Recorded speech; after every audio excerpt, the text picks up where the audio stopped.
চোখ ধাঁধানো বোলিং মুস্তাফিজুর রহমানের। আইএল টি-20তে এক ওভারে ৩ জন ব্যাটারকে সাজঘরে পাঠালেন দ্য ফিজ। কাটার স্লোয়ারে নাস্তানাবুদ করে ফেলেন ইংল্যান্ড, আফগানিস্তান, দক্ষিণ আফ্রিকার ব্যাটারদের। ভাগ্য সহায় হলে হ্যাট্রিকের দেখাও পেতে পারতেন। এদিকে মুস্তাফিজের চতুর্থ ওভারে অবিশ্বাস্যভাবে দেখা মেলে হ্যাট্রিক রান আউটের।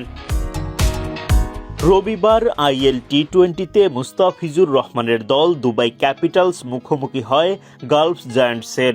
টস জিতে আগে বোলিংয়ের সিদ্ধান্ত নেয় দুবাই। ইনিংসের দ্বিতীয় ওভারে বোলিংয়ে আসেন দ্য ফিজ, কিন্তু তার শুরুটা মনমতো হয়নি। ১ ছক্কা ১ চার হজম করে প্রথম ওভারে ব্যয় গিয়ে দাঁড়ায় ১৩ রান।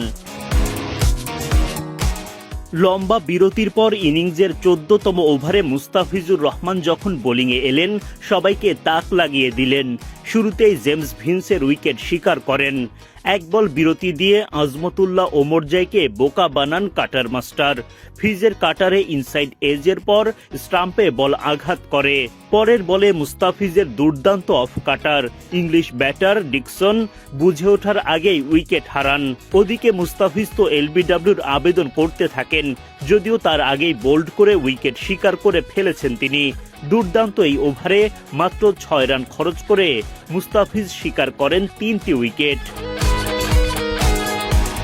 ইনিংসের ১৮তম ওভারে তৃতীয়বারের মতো বোলিংয়ে আসেন মুস্তাফিজুর রহমান। এই ওভারে জোড়া বাউন্ডারি হজম করেন, যেখানে খানিকটা ভুল ছিল ফিল্ডারদেরও। তৃতীয় ওভারে মুস্তাফিজের ব্যয় ১১ রান। ৪ নম্বর ওভারে মুস্তাফিজুর রহমানের দুর্দান্ত বোলিং। এই ওভারে ৩টি রান আউট পায় তার দল। সব মিলিয়ে ৩ ওভার ৫ বলে ৩৪ রান খরচায় টাইগার কাটার মাস্টার শিকার করেন ৩টি উইকেট।